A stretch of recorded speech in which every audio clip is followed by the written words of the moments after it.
सुप्रभात विद्यार्थियों। आप लोग 9 हैट हिंदी पाठ्य पुस्तक के माध्यम से पाठ 2 परीक्षा नामक पाठ पढ़ चुके हैं। कहानी को आपने पढ़ लिया है, उसमें आए हुए कठिन शब्दों के अर्थों को भी समझ लिया है। आज हम कहानी को फिर से पढ़कर और उसमें दी गई सीख, बताई गई बातों को सीखेंगे। पाठ का परिचय कराते हुए कहा गया है, प्रस्तुत कहानी में प्रशासक के आवश्यक गुणों की ओर संकेत किया गया है। प्रशासक यानी शासन करने वाला अधिकारी। यहां पर पाठ का परिचय कराते हुए ये बता रहे हैं कि जो शासन करने वाला अधिकारी होता है उसमें किस प्रकार के गुण होने चाहिए। क्यों? क्योंकि उसे जनता पर शासन करना है और उस जनता पर शासक करने वाले शासक पर गुण होने चाहिए, अवगुण नहीं। किस प्रकार के गुण होने चाहिए? वो शासक को साहसी होना चाहिए, उसमें आत्मबल होना चाहिए, उदारता होना चाहिए, जिससे वह अपने आश्रित लोगों के कल्याण के लिए ठीक प्रकार से कार्य कर सके। तो यहां पर एक शासक के विषय में ही बताया गया है। आइए कहानी पर ध्यान देते हैं। कहा गया, जब रियासत देवगढ़ के दीवान सरदार सुजान सिंह बूढ़े हुए तो परमात्मा की याद आई। बूढ़े होने पर दीवान सुजान सिंह को परमात्मा की याद आई कि अभी जीवन तो समापन की ओर है। विद्यार्थियों, मानव जीवन की विभिन्न अवस्थाएं होती हैं और उन विभिन्न अवस्थाओं में प्रमुख अवस्थाएं हैं। जैसे पहली अवस्था है बाल्यावस्था, दूसरी अवस्था होती है किशोरावस्था, तीसरी अवस्था है युवावस्था और चौथी अवस्था है वृद्धावस्था। तो बाल्यावस्था जीवन की पहली अवस्था है, किशोरावस्था दूसरी अवस्था है, युवावस्था तीसरी अवस्था है और अंतिम अवस्था वृद्धावस्था है। वृद्धावस्था में क्या होता है? मनुष्य का शरीर कमजोर होने लगता है, मनुष्य के शारीरिक अंग ठीक प्रकार से कार्य नहीं कर पाते हैं।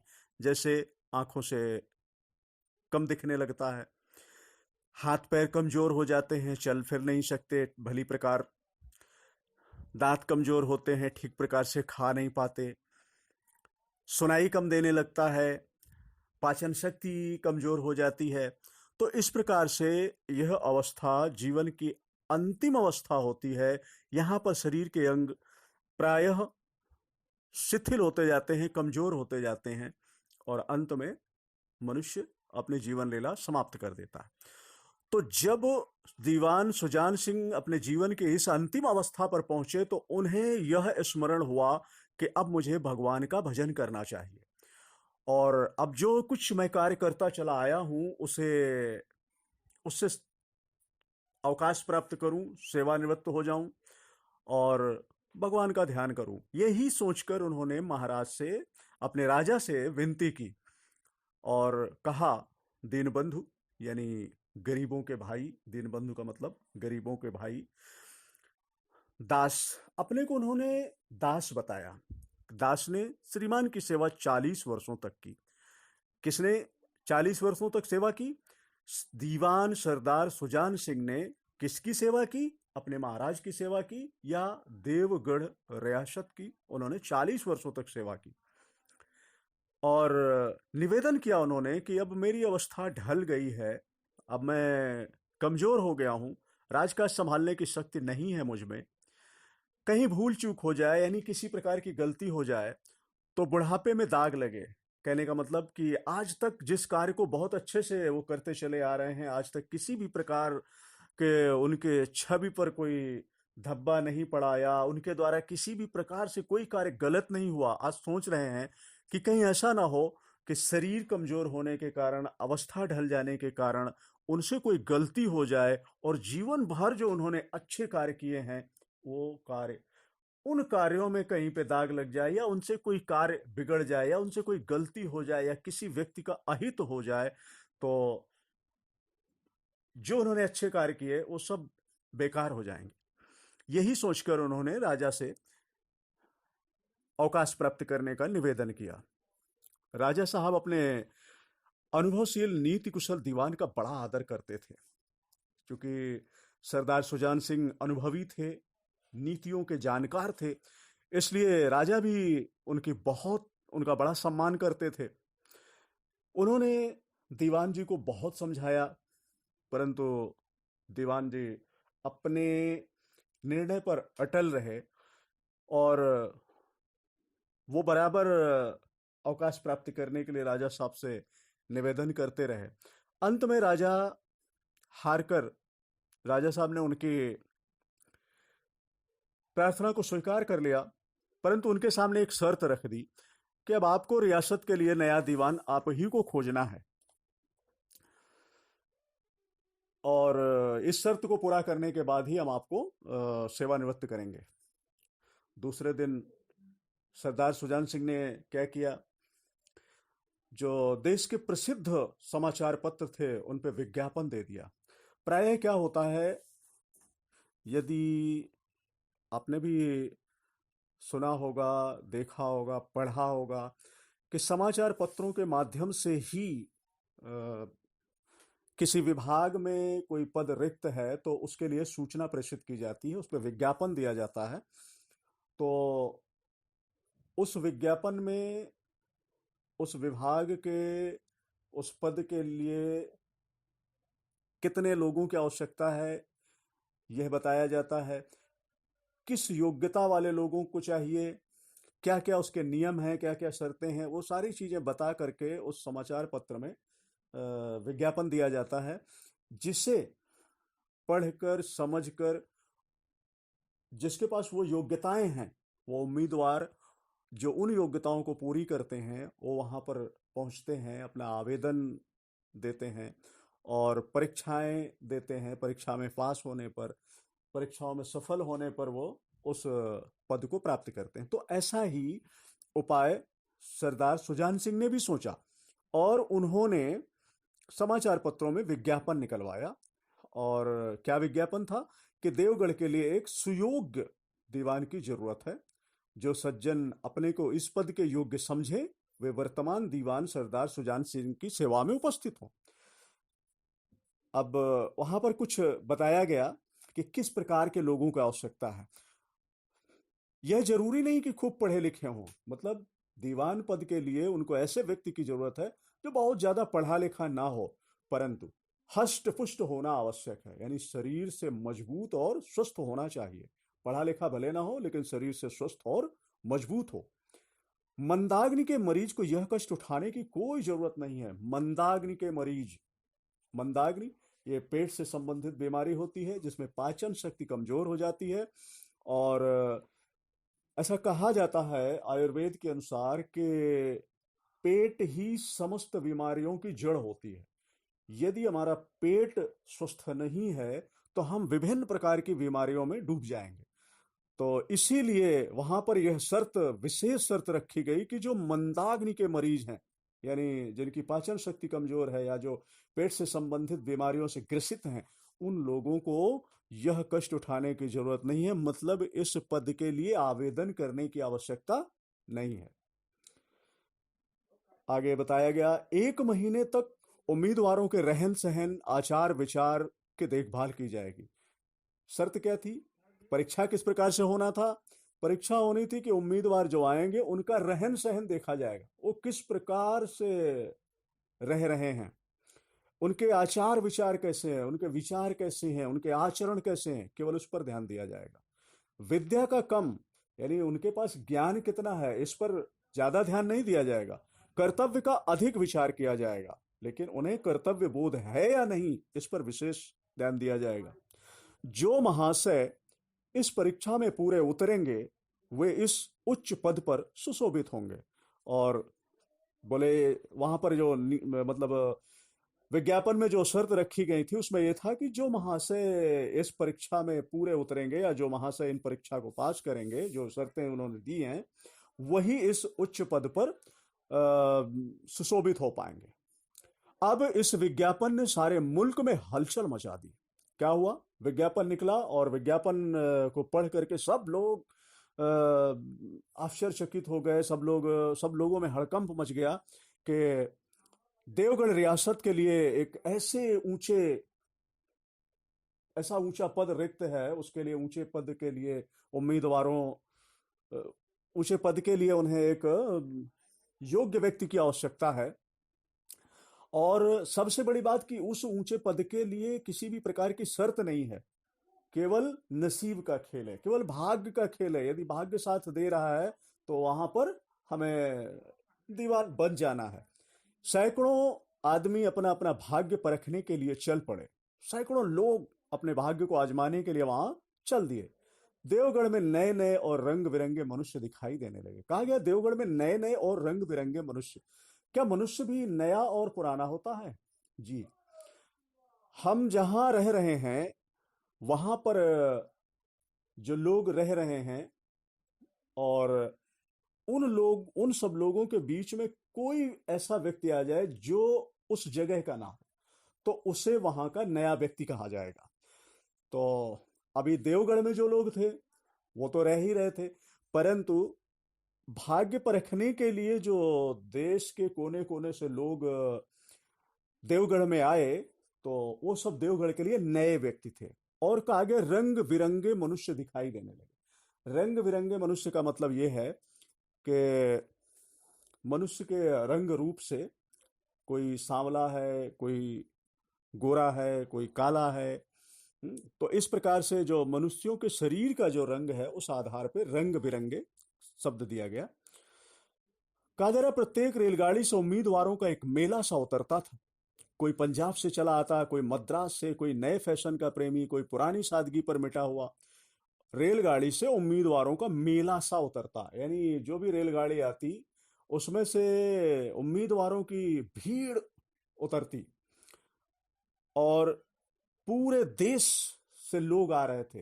यानी देश के हर राज्य से लोग आ रहे थे। कोई पंजाब से, कोई मद्रास से, कोई नए फैशन का प्रेमी है, आधुनिकता में डूबा हुआ, कोई पुरानी सादगी पर अपना जीवन यापन करने वाला। पंडित और मौलवियों को भी अपने भाग्य की परीक्षा करने का अवसर मिला। अब सब जब कोई शर्त ही नहीं थी, सबसे बड़ी बात यह थी कि दीवान पद के लिए किसी भी प्रकार की शर्त नहीं है, बस केवल भाग्य का खेल है। क्यों? क्योंकि आचार विचार और रहन सहन की परीक्षा होगी, और व्यक्ति को स्वस्थ होना चाहिए। नियम मतलब जो शर्त रखी गई वो यही है कि पढ़े लिखे कम हो लेकिन कर्तव्य का बोध हो। तो इस कारण से सभी ने, तो वहां पर पंडित और मौलवी भी पीछे नहीं रहे, वो भी अपने भाग्य की परीक्षा करने के लिए चल दिए। रंगीन चोगे तथा नाना प्रकार के अंगरखे देवगढ़ में अपनी सजधज दिखाने लगे। रंगीन चोगे और अंगरखे। चोगे और अंगरखे का मतलब यह है कि चोगा एक पहनावा होता है जो घुटनों तक ढीला ढाला लंबा पहनावा है, और अंगरखे में भी शेरवानी की तरह ही होता है। कहने का मतलब ये हो गया कि नए नए लोग आए दूर देश से, विभिन्न राज्यों से, तो सब लोग अच्छे अच्छे कपड़े पहनकर आए, और सब लोग अच्छे कपड़ों के माध्यम से सुंदर दिख रहे थे, और देवगढ़ में वो सब लोग सजे धजे दिखने लगे। लेकिन सबसे विशेष संख्या ग्रेजुएटों की थी, क्योंकि सनद की शर्त ना होने पर भी सनद से पर्दा तो ढका रहता है। तो वहां पर सबसे अधिक संख्या किसकी थी? ग्रेजुएटों की, यानी जो बीए पास थे, यानी स्नातक उत्तीर्ण थे, उन लोगों की भीड़ थी। क्योंकि सनद किसी भी प्रकार का प्रमाण पत्र, शैक्षिक योग्यता का कोई प्रमाण पत्र नहीं मांगा गया था, तो इस कारण वहां पर ग्रेजुएट लोग, स्नातक लोग ज्यादा आए। सरदार सुजान सिंह ने इन महानुभावों का आदर सत्कार का बड़ा अच्छा प्रबंध कर दिया था। अब सुजान सिंह ने, क्योंकि उन्हें रहन सहन और आचरण की ही परीक्षा करनी थी, इसलिए उन्होंने उम्मीदवार जो आए थे उनके सबके आदर सत्कार, उनके जो स्वागत का प्रबंध था, बहुत अच्छा किया। लोग अपने अपने कमरों में बैठे हुए महीनों के दिन गिना करते थे। हर प्रकार की सुविधा दे दी। अब लोगों को वहां पर केवल रहना है, अपने आचार विचार प्रस्तुत करना। तो लोग अपने कमरे, अपने महीने जो कमरे उनको दिए गए थे, जहाँ पर उनको निवास दिया गया, वहाँ पर बैठे हुए क्या करते थे, महीने के दिन गिनते थे कितनी जल्दी महीना पूरा हो। हर एक व्यक्ति अपने जीवन को अपनी बुद्धि के अनुसार अच्छे रूप में दिखाने की कोशिश कर रहा था, और प्रत्येक व्यक्ति क्या कर रहा था, वह अपने अपने आप को सबसे श्रेष्ठ दिखाने के लिए अच्छे से अच्छे कार्य कर रहा था। जो अपने विवेक से वो अच्छा समझ सकता था, अच्छा सोच सकता था, वही अच्छे कार्य वो कर रहा था, ताकि मैं जीत जाऊं और देवगढ़ का दीवान बन जाऊं। लोग समझते थे एक महीने का झंझट है। ऐसा क्यों कर रहे थे? वो ये सोच रहे थे कि एक महीने ये जो हमें आचार विचार करना है, अपने आप को सबसे अच्छा दिखाना है, ये केवल एक महीने का क्रम है, एक महीने की समस्या है। एक महीने अपने को किसी भी प्रकार नियंत्रित करके और सबसे अच्छा दिखा दो, इसके बाद कार्य सिद्ध हो गया, मतलब दीवान बन गए, तो फिर कौन पूछता है कि इनके अंदर क्या कमियां हैं, क्या खराबी हैं। इसलिए सभी लोग उसे एक महीने का झंझट समझ रहे थे कि एक महीने निपटा दिया जाए किसी तरह। लेकिन मनुष्यों का वह बूढ़ा जौहरी आड़ में बैठा हुआ देख रहा था कि इन बगलों में हंस कहाँ छिपा है। मनुष्यों का बूढ़ा जौहरी, जौहरी क्या होता है? जौहरी रत्नों के जांच पड़ताल करता है, रत्नों को पहचानता है कि कौन असली है कौन नकली है। तो मनुष्यों का जौहरी, यहाँ पर दीवान सरदार सुजान सिंह जी को मनुष्यों का जौहरी कहा जा रहा है, क्योंकि उन्हें ही जिम्मेदारी मिली थी देवगढ़ रियासत के लिए नया दीवान ढूंढने की। तो वह उन सभी उम्मीदवारों में उस श्रेष्ठ व्यक्ति को ढूंढ रहे थे जो देवगढ़ का दीवान बन सके। एक दिन फैशन वालों को सूझी कि आपस में हॉकी का खेल हो जाए। फील्ड बनाया गया, खेल शुरू हो गया। धावे के लोग जब गेंद को लेकर तेजी से उड़ते तो ऐसा जान पड़ता कि कोई लहर बढ़ती चली आ रही है, लेकिन दूसरी ओर से खिलाड़ी उस बढ़ती हुई लहर को इस तरह रोक लेते थे मानो लोहे की दीवार।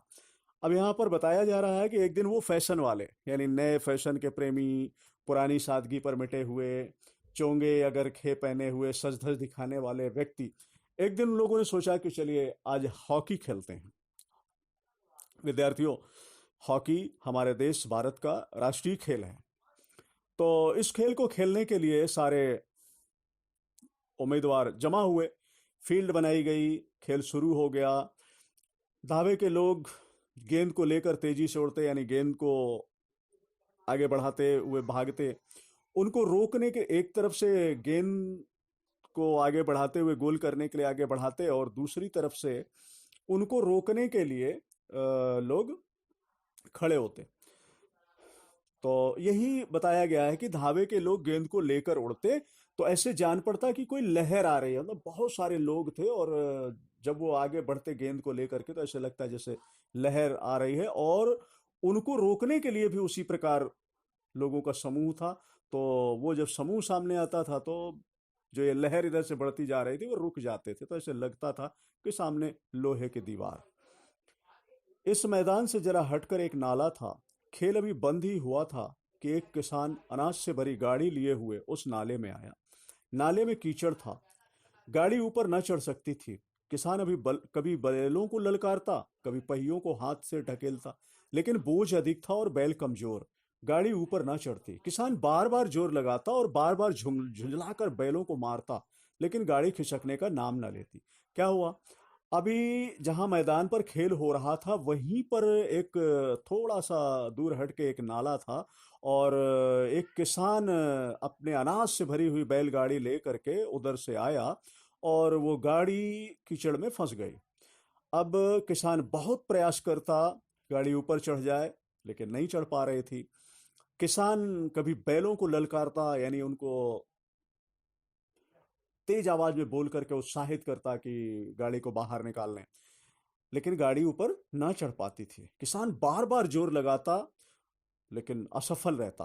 तो बार बार जोर लगाने से वो झुंझला जाता, यानी उसे गुस्सा आ जाती, और वो उस झुंझलाहट में वो कभी बैलों को मारता, लेकिन फिर भी गाड़ी नाले से बाहर नहीं आ रही थी। बेचारा निराश हो गया। अ, निराश होकर ताकता, यानी निराश होकर ताकता मतलब निराश होकर इधर उधर देखता, लेकिन उसे कोई सहायक नजर नहीं आ रहा था, उसे कोई भी व्यक्ति नजर नहीं आ रहा था जो उसकी सहायता कर सके।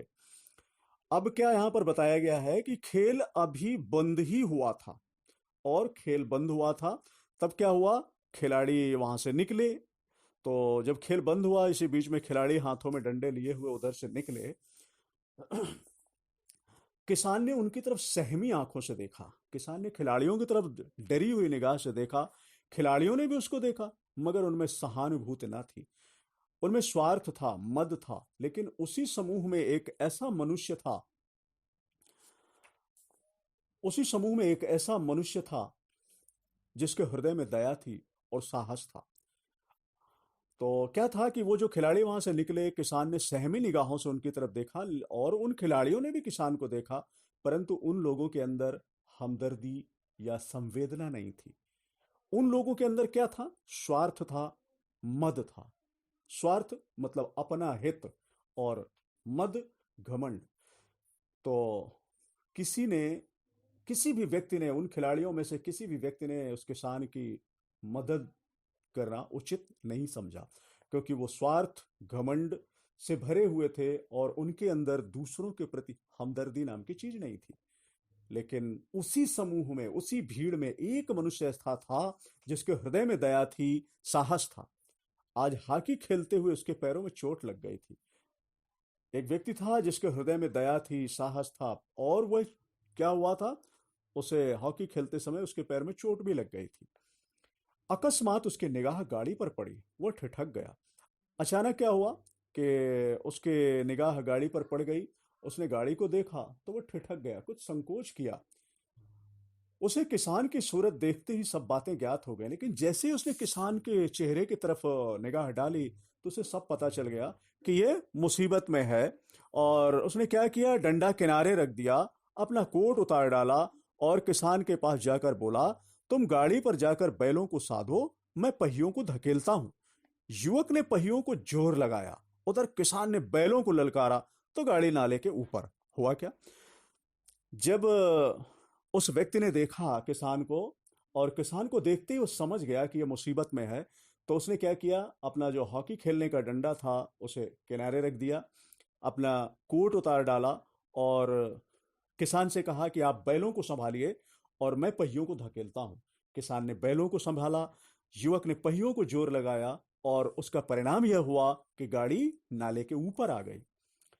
किसान युवक के सामने हाथ जोड़कर खड़ा हो गया, बोला, महाराज, आज, महाराज, आपने आज मुझे उबार लिया। किसान ने क्या कहा, महाराज, आज आपने मुझे बचा लिया।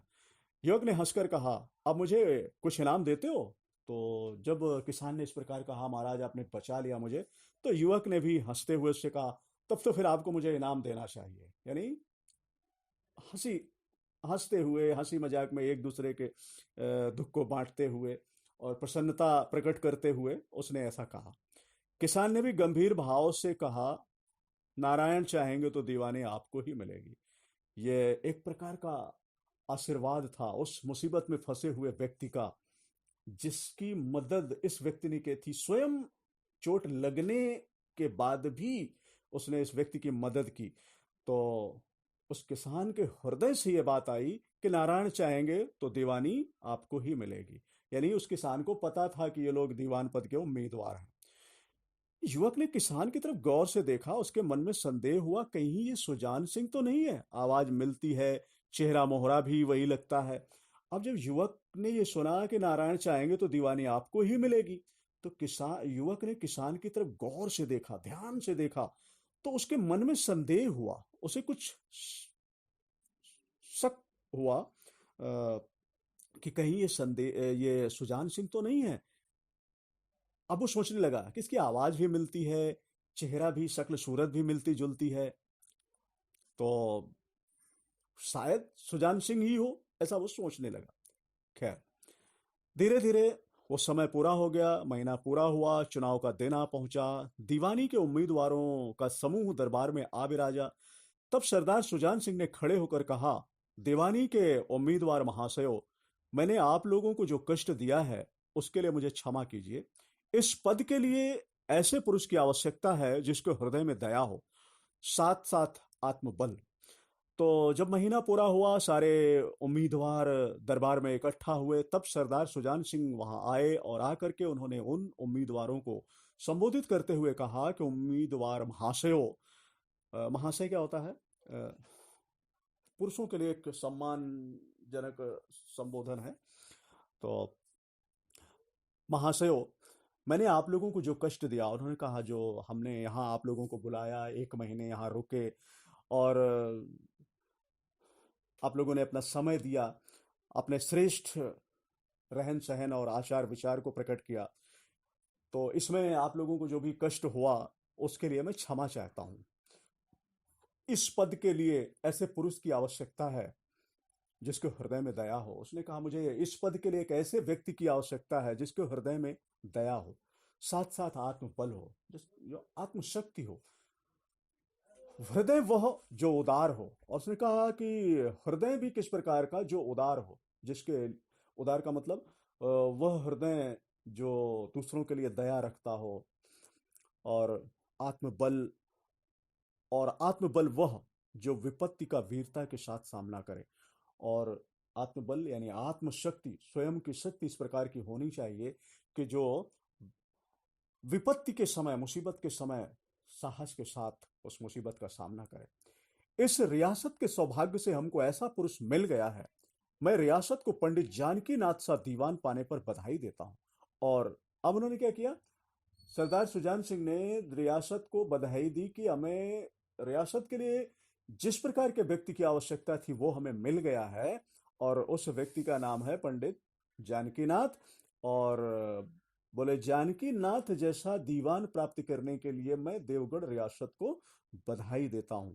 और कहने का मतलब, सरदार सुजान सिंह ने आज अंतिम दिन जिस व्यक्ति को उन्होंने देवगढ़ रियासत के लिए दीवान चुना था, उसके नाम की घोषणा कर दी, और रियासत को नया दीवान मिलने पर बधाई भी दी। सरदार सुजान सिंह ने फिर कहा, आप लोगों को यह स्वीकार करने में कोई आपत्ति ना होगी कि जो पुरुष स्वयं जख्मी होकर भी एक गरीब किसान की भरी हुई गाड़ी को दलदल से निकालकर नाले के ऊपर चढ़ा दे, उसके हृदय में साहस, आत्मबल और उदारता का वास है। उन्होंने एक बात और स्पष्ट कर दिया कि बताया, आप लोगों को इसमें कोई आपत्ति नहीं होगी, कोई परेशानी नहीं होना चाहिए, यह जानकर के कि वह व्यक्ति जो स्वयं जख्मी है, स्वयं घायल है, उस अवस्था में भी उसने एक गरीब किसान के मदद की, यानी स्वयं विपत्ति में है और उसके बाद भी उसने विपत्ति में पड़े हुए किसी दूसरे व्यक्ति की मदद की। ऐसा व्यक्ति कभी गरीबों को नहीं सताएगा। ऐसा व्यक्ति, उसे खुद धोखा मिल जाएगा, परंतु वह दया और धर्म के मार्ग से नहीं हटेगा। ऐसा व्यक्ति स्वयं अपने लिए चोट प्राप्त कर लेगा, परंतु किसी भी गरीब, किसी भी असहाय व्यक्ति को वो कभी सताएगा नहीं, उसके साथ दया और धर्म को पूर्ण करेगा। तो इस प्रकार से यह पाठ था। तो पाठ में साहस, आत्मबल, उदारता, दया, सहानुभूति आदि गुणों को हमें सिखाने के लिए, बताने के लिए, इनकी महिमा को समझाने के लिए यह पाठ, परीक्षा नामक पाठ, यहाँ पर मुंशी प्रेमचंद जी के द्वारा लिखा गया, ताकि इस पाठ को पढ़ करके हमें भी यह सीख मिले कि हमें किसी भी व्यक्ति के प्रति दया और धर्म को नहीं छोड़ना चाहिए। हमें स्वयं क्यों ना समस्या हो, हम क्यों ना कष्ट में हो, लेकिन यदि हम किसी व्यक्ति को कष्ट में देख रहे हैं, विपत्ति में देख रहे हैं, तो हमें